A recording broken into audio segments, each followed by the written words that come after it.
Yo, what's up, everybody? Paul Hickey here with NoOffSeason.com, the sports card content network. This is episode 2 of the Soccer Card Strategy Show.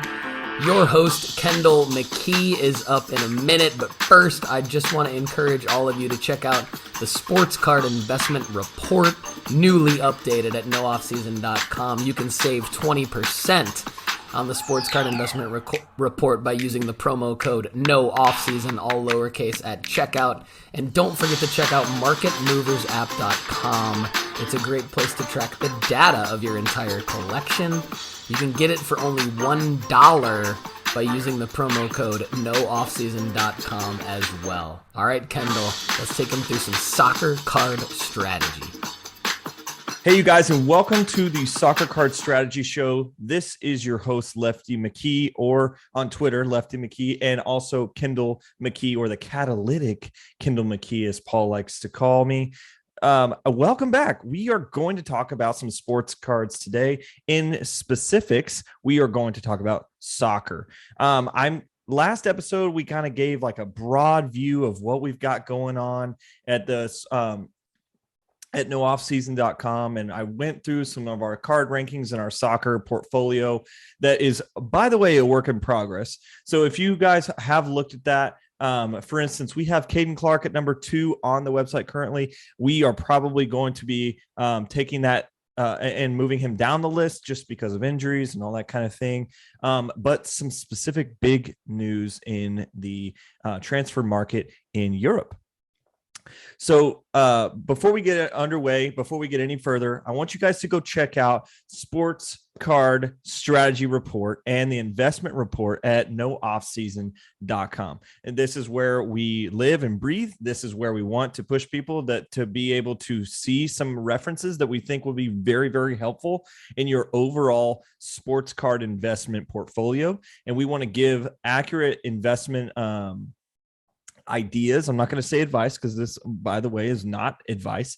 I'm not licensed to give you advice, but this is my opinion on how some cards are going to populate over the next couple of months. So I just want to walk through some of these processes with you and maybe get some mental verification of maybe if you were liking a player and you were thinking about putting dollars there. I want you guys to be able to have a soundboard and hear other people potentially verify what you're seeing or what you're not.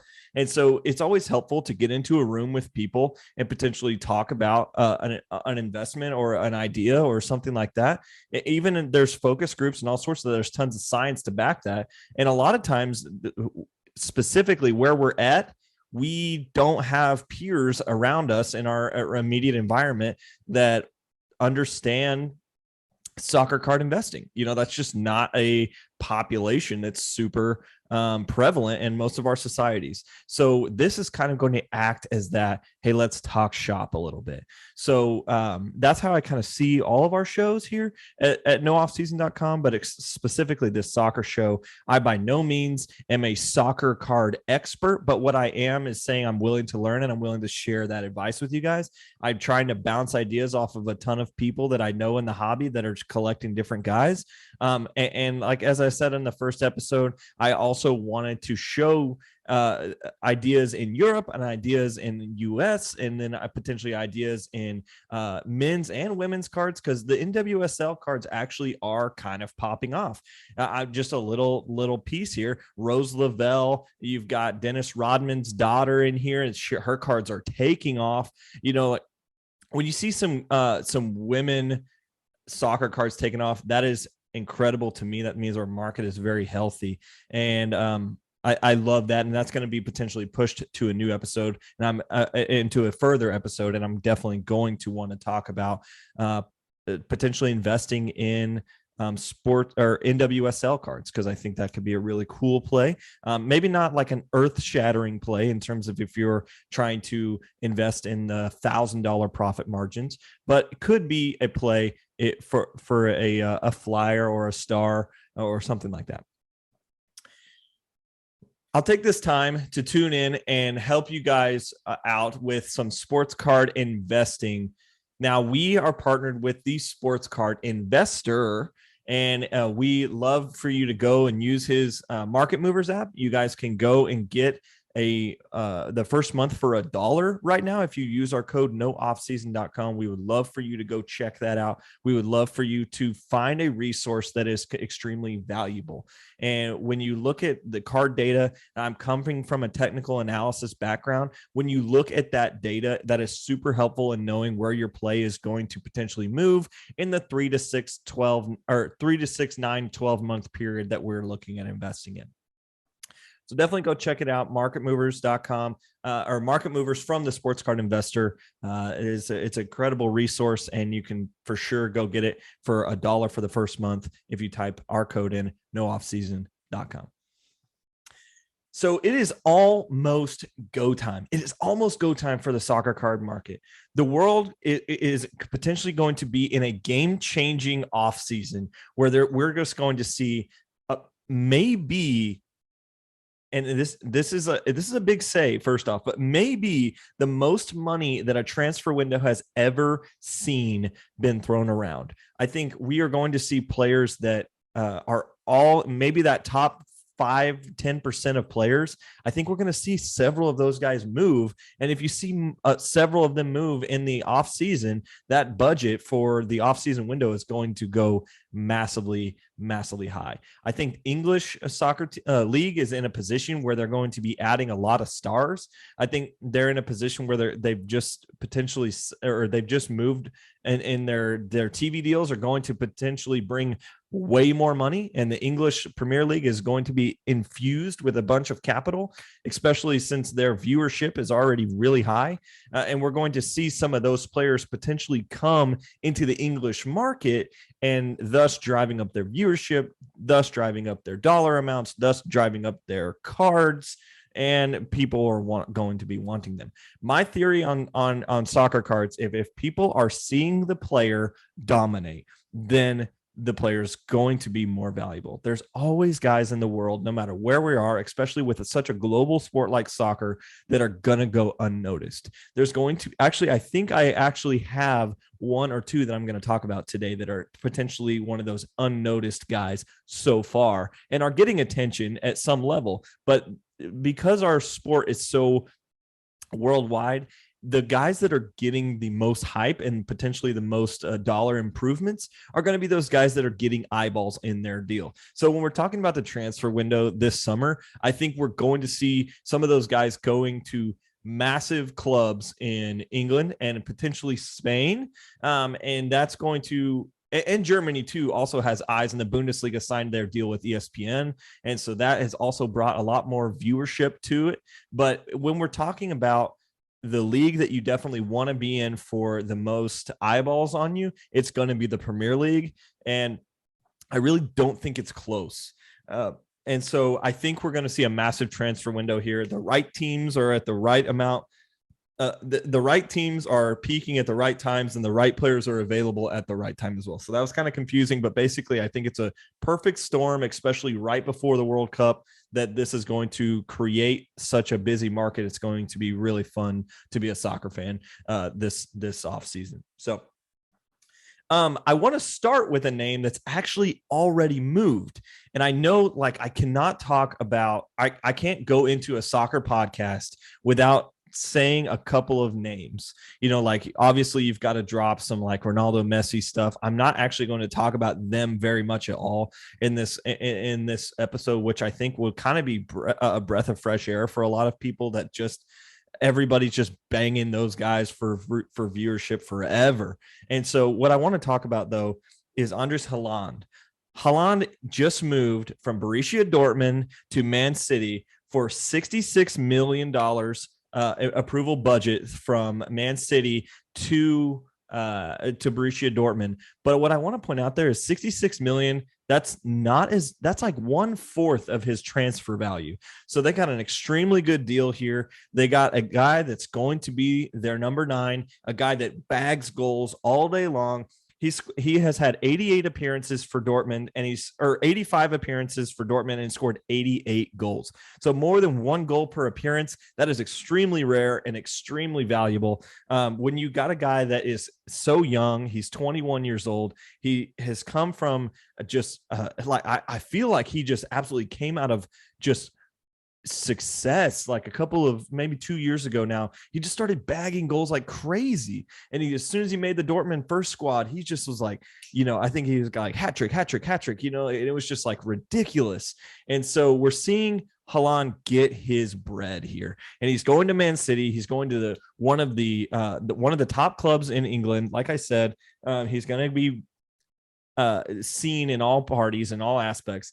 And I'm first off very, very excited to have him in the Premier League. I think this is a perfect marriage here. I think Real Madrid wouldn't have been a bad move, but I like the move to Man City better because not for necessarily card collecting, but for my viewership of Haaland. I love watching him. I love his presence. I love his, as Paul would like for me to say, he's catalytic. I think he expresses himself very clearly and professionally at the same time. And I think Haaland is a guy that's ready and willing to take the torch of international soccer and run with it. Now, not internationally play because he plays for Norway, therefore he won't be in the World Cup. And we've talked about that on previous episodes. But I do think he's a guy that the hobby and the sport will just latch onto. Like, I wouldn't be surprised if he's on the cover of not FIFA anymore, what's now been announced as EA Sports FC or EA FC, whatever they're calling it. Basically, FIFA and EA got a divorce, and that's like a long other story that I'm not going to talk about today. But I could see Haaland being on the cover of video games. I could see him, being the guy that everybody's looking towards. He's tall, he's fast, he scores goals. Like, he's just incredible. So when you see him going for 66 million, there is talk of him potentially getting, I think it's been ironed out now, but 400 million euros a week is an incredible bag for him. It's all going to be over 200 euros. So he's a sort of 5-year deal with incentives to put him over 200 euros a week, potentially. That's incredible. Or 200,000 euros a week. That's a great deal for a guy his age, for a guy that he's just so expressive and so electric on the field. I love Haaland. I love him, his play style. I love that he went to City. Even though I'm not a City fan, I am excited that he's going to be in the Premier League, going to be under one of the best coaches in the world, surrounded by a team and a supporting cast that's going to get him the ball and be able to, we're going to see special moments from him. So in terms of card advice, what I would do here is, I think he's a little bit low, actually. I have a Haaland card that was a BGS 9.5 of his 2019 Topps Salzburg card. So it's the Refractor Salzburg from his Topps 2019. I'm sorry, it's Topps, not Chrome. It is Topps Finest. Yeah, Topps Finest UEFA Champions League base card. That's the one I have in a 9.5. And when I got it in a 9.5, I got it at the National and got offered $1,900 at the National for it. I should have taken it because now that card is around $400, which I think is a little bit insane. I think Haaland, I was talking to some of my friends, kind of bouncing some theories off of them, and they said that some of his value is baked into already. I actually disagree with that. I actually think Haaland has had a track down over the last year or so because people are, expecting and wanting to buy him when he transfers. So as of the last 24 hours, the transfer window has been, or he's been finalized as a transfer the past 24 hours. His card is already up 14%. And I think that continues to rise over the summer. I think he does take a small dip during the World Cup, but I also think during the World Cup, he's going to have an opportunity to show off for Man City because he doesn't have to worry about that. He doesn't have to worry about the World Cup. He just has to worry about his club. And so I'm not 100% sure, and I don't remember fully, and I should have known this before I got onto this podcast. I don't fully remember what the EPL is going to do during the World Cup. I think what I've heard is they're going to take a little bit of time off. But if they do play through that and all their players are going to be at the World Cup, and potentially, their clubs are going to have to figure out, they're going to have to youth movement for that couple of months in the first opening of the season. If that is the case, then Haaland will have a chance to go off for Man City early in the season. But if they delay the start of the season, or they work around the World Cup or however, I still think he's going to be the guy. He's going to be fresh. He's going to be ready to go. I'm sure he's super excited to get into England. I know he wants to be there. Actually, a funny little caveat here is he wants to play at some point in his career for Leeds. His dad played for Leeds. He grew up in Leeds. Leeds is his home team. Although Leeds could not afford him, I think it's fun to think about what it could be like potentially to have him in a Leeds jersey at some point, especially when they're fighting through relegation right now. Hopefully they stay up. And hopefully we'll see a really cool matchup in the Premier League next season where Leeds and Man City play. And I'm sure that's going to be just all what's talked about. So I would actually say he is a buy right now, which is strange. I think if you can get him in this small window, I would say go for it. There's a 2019 Topps Chrome as well. He's in his Dortmund jersey, not his Salzburg jersey. And that one's going for around $190 PSA 10. I think that's incredible value. The Salzburg PSA 10 is going for around $400. I still think that's incredible value. I think this guy could potentially just continue to skyrocket, and we could see potential Mbappe type prices down the road for him. Because I think if I'm looking at those two, they're about the same age. I think Mbappe is a little bit older. Of course, Mbappe has the value higher, and of course he has the World Cup higher, and that's why his value is there. But I don't think it's so much of a stretch to say that they're both the same kind of playmaking, like game changer on their team, and I think that is. I'm saying he's a low priced player. Now you can go into the meta theory that Manchester City players actually are not valued correctly in the card market. When you look at Phil Foden, you look at Kevin De Bruyne, like these guys are cheaper than they should be. And maybe that's kind of some weirdness in the hobby that, I don't want to address right now, but I think if anyone is going to potentially change that, Hollande in a baby blue jersey is going to be crazy. So I've talked about him for a long time now. Let's move on to another Borussia Dortmund guy that is potentially coming in as Haaland is going out. So they're kind of going in and out at the same time, shaking hands potentially on the way out. They bring in a center forward this week of Adeyemi. This guy is going to be so fun to watch, especially Dortmund loves bringing in guys that are young, incredible professionals, and professionally in terms of their business, and just extremely athletic players. Adeyemi is a guy who's 20 years old, so he's a bit younger than Haaland, not as early as they got Haaland, but he's coming from RB Salzburg. So it's a similar transaction there. You can see a pipeline all throughout this is not the first, nor the last, nor the second guy who's going to come from a Red Bull team into a Dortmund team. But what I think is cool here is Adeyemi has been cited to say that this is his club. Like this is one of his favorite clubs. This is his boyhood dream. He's going to easily be a fan favorite. They need somebody to kind of take that. I think when we look at Borussia Dortmund, they're always going to have guys that are going to be incredible, especially on the World Cup level. But Adeyemi is somebody who's going to fill that role that Haaland is leaving. He's about half the cost of Haaland, but I think he could raise that value. So they're making a pretty good judgment call, spending 33 million here on Adeyemi to come in. And he has some cheap cards. So I think for what he is, and I think we're going to see that take off. His PSA 10 of a Topps Chrome 2020 refractor is at 131 right now. I would say that's a good buy.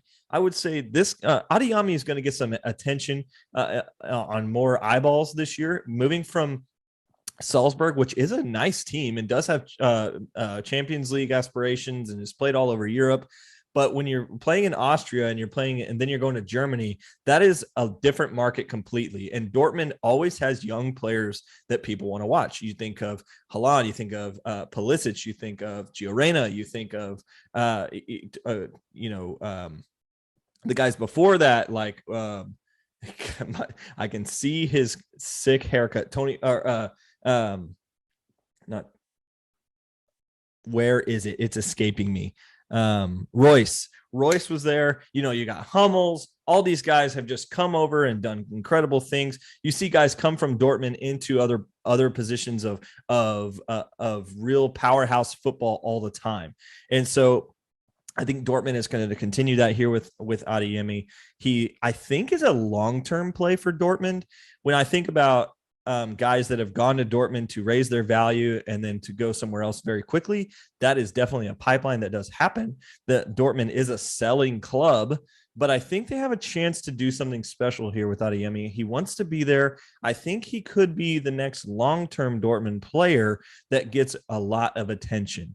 I think he's a guy that could be a potential to take that Royce, type mantle and take this team far. And he wants to win championships at Dortmund. And I think he will, or I think he can. Now, Bayern is always in the way when we're talking about German football. And the Bundesliga is not incredibly across the board competitive, but that top 3 or 4 slots are always really tight. But it seems like every time Bayern has the nicer teams and the nicer players, because typically you're seeing them come from Dortmund. And so it's one of the only times I think it's kind of unique where we see a selling club that's maybe 2 or 3 in the league, and they're selling commonly to the number 1 team in the league. And so I think we're seeing less of that now than we were about 5-6 years ago. But at the same time, I think Dortmund has a lot to improve on if they're going to potentially win titles in the Bundesliga consistently. And I think bringing guys like Adeyemi and having them want to stay is really important. So I would say we've got to talk about Adeyemi as a potentially buy right now. 131 for a Topps Chrome is pretty good for a PSA 10. As always, soccer autos are kind of hard to come by. It seems like autos are more prevalent in basketball, soccer, or basketball, football, and baseball. But autos are definitely something that is coming in the hobby. I think soccer is still in the early stages of what it could be. I mean, we're still seeing stickers being traded pretty prevalently on the open market. And so I think that still shows me that it's not at its full maturation yet. And I think soccer is going to get there. And guys like Haaland and Adeyemi, Mbappe, all those guys are going to bring that national attention, and Topps and other carriers of soccer cards are just going to have to keep doing this. I think the idea of them being overseas and all that kind of stuff with the autos and everything, I think that also plays into it. It's a very much larger geographic area that they've got to go send things to. Some guys are in countries that, are not the best at government. You know what? I'm not going to go there in terms of how hard it is to get them their autos and potentially get them back.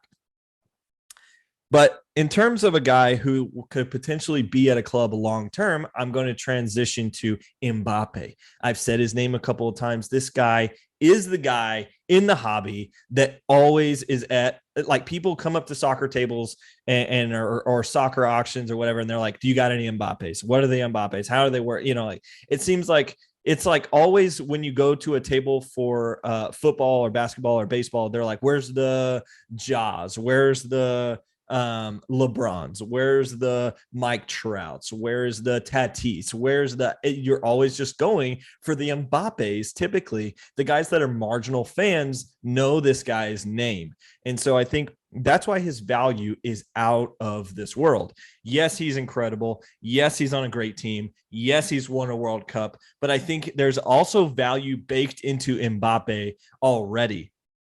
Am I saying he's a buy? I don't know. Here's why. I think he is on that stardom. He's on that stardom track. I think he could potentially get to the GOAT track. I'm not ready to put him there, which I know is controversial because I know he's an incredible player, but I want to see him grow through a little bit more of what I've seen. When he gets to PSG, he's, I think, 19 years old. Let me just make sure really quick. Let me look at the transfer market website about him.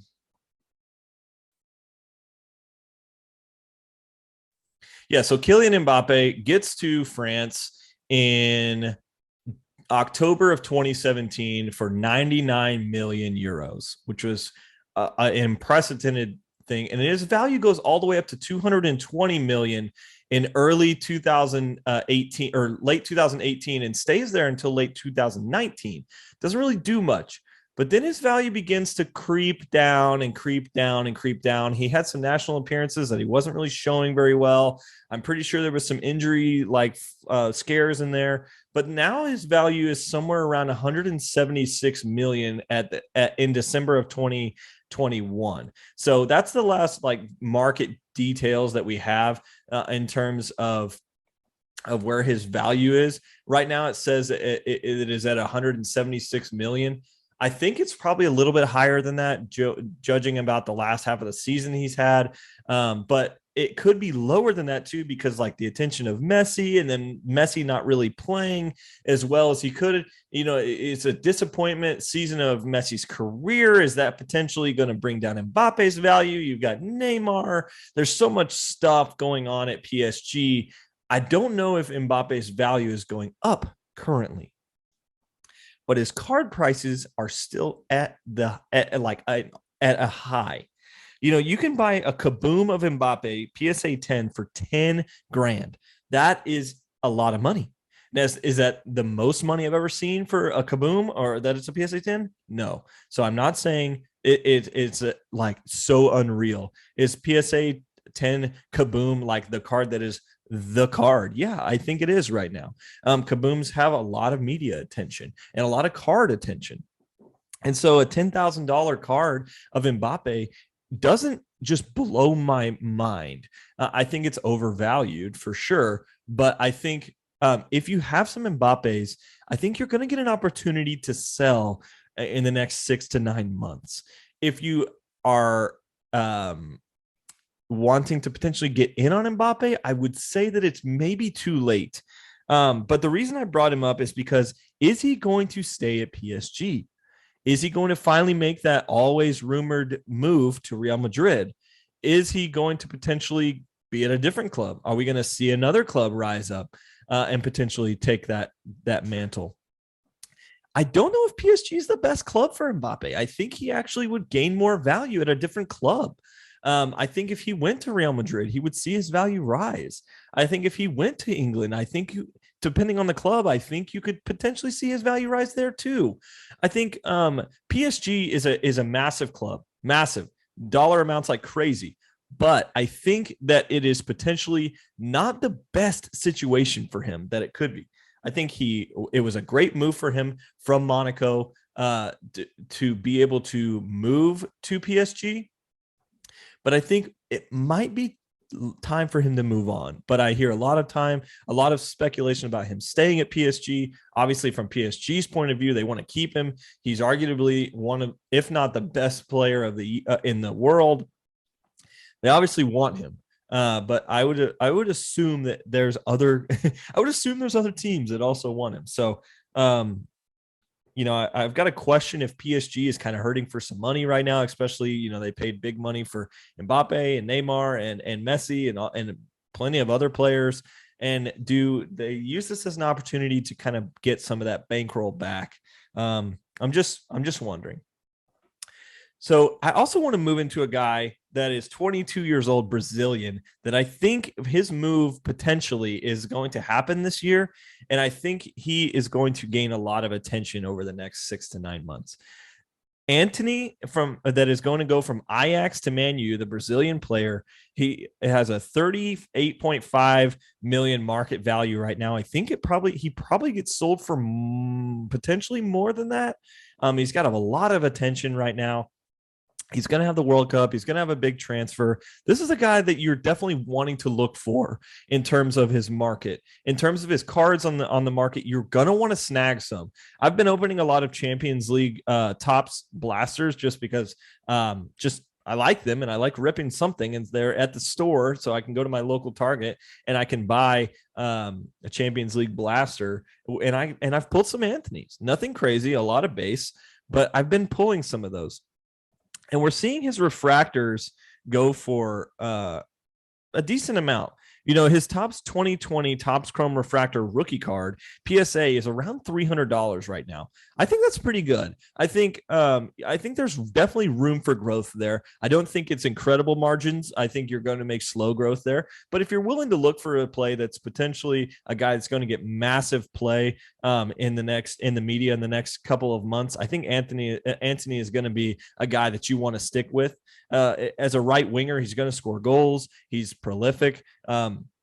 He's a guy that's promising for sure. And at 22 years old, you're like, oh, is he ancient? Which is funny that we're even saying that, because he's actually, I think he's the oldest guy that I'm going to refer to today, which is kind of crazy. Oh, actually, no. The guy I referred to last is a staggering age of 23 years old. Soccer cards move so fast and they're so young. But Antony is a guy that's definitely a guy worth looking into. I like his 2020 Obsidian. If you can reach to that level, there's the 2020 Obsidian refractor is going for $1,000, but the base cards are going for $125 raw. I think that's pretty good, and you can flip that into a PSA. If you can find one that's in good quantity or good quality, you can flip an Obsidian for a PSA 10. If it Jim Mintz, that's a pretty nice return. So I would say that you could go and try to make some of those plays on some of those Obsidian cards. The most popular card for him on the market is, of course, the 2022 Champions League that's coming out in all these blasters. But the rookie card version of his Topps Chrome 2020 and his Ajax jersey is really popular. But at a PSA for $300, I'm assuming you can make bigger plays. So if you want to kind of more of a bigger card for Antony, I would go for that 2020 Obsidian. So if you can find an Obsidian, a refractors out of 75 are going for $1,000 on the open market. I think that's pretty good. I think out of a 75 PSA 10, it's already limited release. I'm sure the pop count is super low. I would say make that play if you can. Next guy I'm going to jump into is a guy that a couple of friends of mine have said, you've got to talk about this guy. He's potentially the next thing. And he's got one card. It's a mega crack. He does have some Topps Now stuff, but I'm not willing to go there yet unless it's a personal preference. But he's going to have a rookie card that's going to come out this year. But I'm talking about Yeremy Pino. Sorry, I'm not always the best at all these international names, but Yeremy Pino is the next big star potentially. He's worth $44 million on the transfer market. He's going to potentially be looked at by Liverpool and some other top clubs. I expect him to move soon, but he's at Villarreal right now, so he has gotten some attention. He has gotten some European run, but as Pino is as seen, he's a guy that everybody is assuming he will be the next guy. And he's a guy that's potentially in the next crop of guys that are going to take off in terms of their value. So we're seeing him as a Spanish national player. He's in his home country, but I think he will make the flip into a world footballer very soon. And he's going to be a name that everybody wants to know. And so if you're in the card market, you probably know him. If you're not, you need to know him. So that's where I want to drop this little this little nugget. I think he's the next big star. I think Pino is a guy that you need to be going to find. In 31 appearances this year in La Liga, he's had 6 goals and 4 assists. His goal participation is at 18%. That's pretty good. I'd like it to be, around there a little higher, but he also has only been 60% in the starting 11. I don't understand why teams in La Liga do this. They have world-changing players, and then they don't start them almost every game. I think that's a disconnect for me that I'm still learning about soccer. I've been watching it for about 12 years now, but at the same time, I still don't quite understand from my American mindset. It's like, why don't you play them all the time? And so I know it has a lot to do with fitness and everything and youth, and you want to bring them up slowly. But as a 19-year-old, this guy probably has 60% starting 11 and 50% minutes, 53% minutes. I think he's got room to grow here. And so at an evaluation of 44 million on transfer market, I think this guy is an easy buy. You definitely need to be going out there and getting them because his mega crack cards are $25. $25 for a guy that's potentially going to be the next guy and already at a transfer market value of $44 million. I think these mega cracks can easily be gotten and then putting into SGC slabs and something like that. There's not very many 10s on the marketplace. If you look at eBay, actually, when you look at slabbed 10s, there's very, very few that have been sold. So I think this could be a potential play. I hope that I get some before you guys get to eBay. If you're listening to this, I hope I get to it first. But if not, here's my little play. Go get some of his cards. Maybe buy a lot of the mega cracks, like not a lot, but a lot of mega cracks, and potentially find which ones are in the best condition, send them off to SGC or potentially PSA because there's none in PSA slabs, and throw them out there. Pino could potentially make you quite a bit of cash in the next year. I would look for that to be a big play.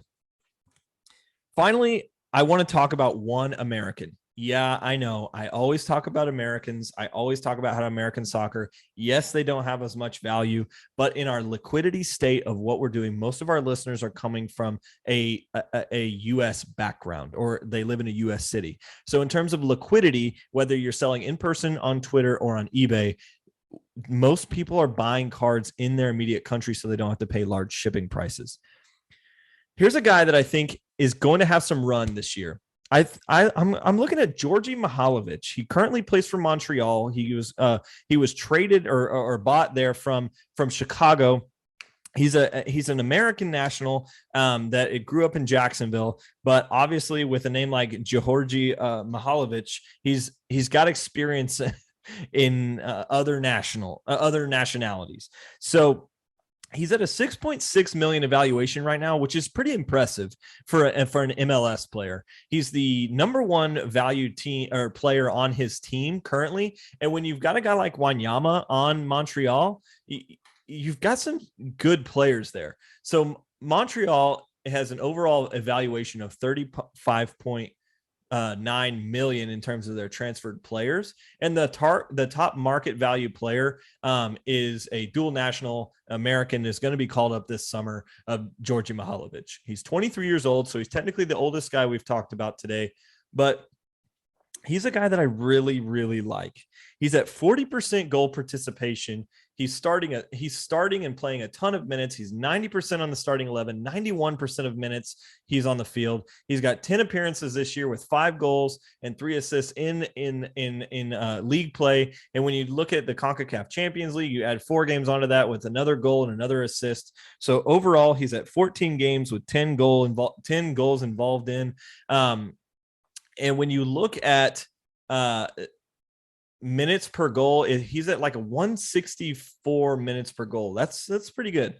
And his goal involvement at 40%. I love that. But one thing I think that is really key is his X goal, which is a saber metric for in terms of expected goals, is top I believe he's top 5 in players that do not take penalty kicks. So he's not the penalty taker for his team, and he's still top 5 in X goal. That is really impressive. That means he's getting balls in dangerous areas. He's getting he's a dangerous guy on the field, and you're wanting a guy like that in terms of card value. I could see him go to a bigger club. Montreal's not exactly where you want his card values to be, but he does have cards out there. The card I would recommend buying is the Topps Bowman MLS out of 75, around 30 to 40 bucks. They are currently sold for that on eBay, but they are rising very quickly. So if you can go find a Topps Bowman MLS that's colored, go for that. I bought one recently, an out of 150 for about 40 bucks. I thought that was a fair price. But I've seen some of them like just get dipped down and get snagged and sniped. The raw is going for about $20. So that Bowman MLS card is definitely the one you want to search for in terms of Georgie Mihalovic. That's my American player to watch out for. I think in Nations League this summer, he gets called up, and I think he has some decent run there. Thank you for listening to the Soccer Card Strategy Show at nooffseason.com. I want to bring you the best content. Feel free to drop comments and feel free to give me kind of what leagues maybe you want me to cover, or maybe some potentially look at some players that soccer is so large. I could literally talk for hours and hours and still miss players. So potentially, I got to talk about big names. So I love talking about guys like Hollande and Mbappe. We add in Adeyemi and Antony. Pino is a guy that's our next riser that I wanted to talk about today. And then our one American that I could potentially give you a lot of liquidity over the next 6 to 9 months is Georgie Mihalovic. I think he makes a call up for the national team. And if he gets there, he's a guy that's really dangerous, a guy pretty similar to the likes of Pulisic, Aronson, and those kind of players in the attacking front that are just under and behind the 9.